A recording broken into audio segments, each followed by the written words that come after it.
4 generation ಅಂದರೆ ಕೇಳೋದಕ್ಕೆ goose ಬಂಬ್ಸ್ ಆಗುತ್ತೆ. ಅಂದರೆ ತಾತ, ಅಪ್ಪ, ನೀವು, ಈಗ ಮಗ, 8 ಮೂವೀಸ್, 8 ಆ್ಯಕ್ಟಿಂಗ್.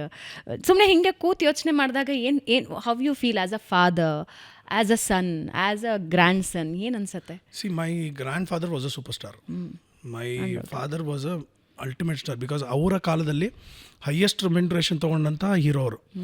ಆಯಿತಾ, ಭೂತಯ್ಯ ನಮಗ ಅಯ್ಯೋ, ಪಂಚಾಕ್ಷರಿ, ಪರಸಂಗದ ಗಂಡಿದಿಮ್ಮ, ಬ್ಯಾಂಕರ್ ಮಾರ್ಗಯ್ಯ, ಎಲ್ಲಿಂದಲೋ ಬಂದವರು, ಪಟ್ಟಣಕ್ಕೆ ಬಂದ ಪತ್ನಿಯರು, list goes on and on. He's done amazing cinemas. But he was grounded, he was very humble.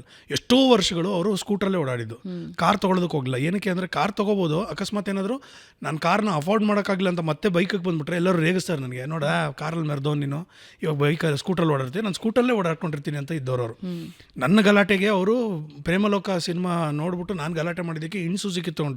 ನನ್ನ ಇಡೀ ಯೌವನ ಅದರಲ್ಲೇ ಕಳೆದಿದ್ದೀನಿ ನಾನು, ಅದೇ ಬೈಕಲ್ಲೇ.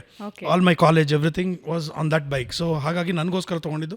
ನಮ್ಮ ಅಕ್ಕ ಕಾರ್ ಕಲಿಬೇಕು ಅಂದ್ಬಿಟ್ಟು ಒಂದು ಫಿಯಟ್ ಗಾಡಿ ತೊಗೊಂಡಿದ್ದು. ಅದ್ರ ಮೇಲೆ ನಮ್ಗೆ ಯಾವ ಆಡಂಬರನೂ ನಮಗೆ ಗೊತ್ತಿಲ್ಲ. ಓಕೆನಾ? ಸೊ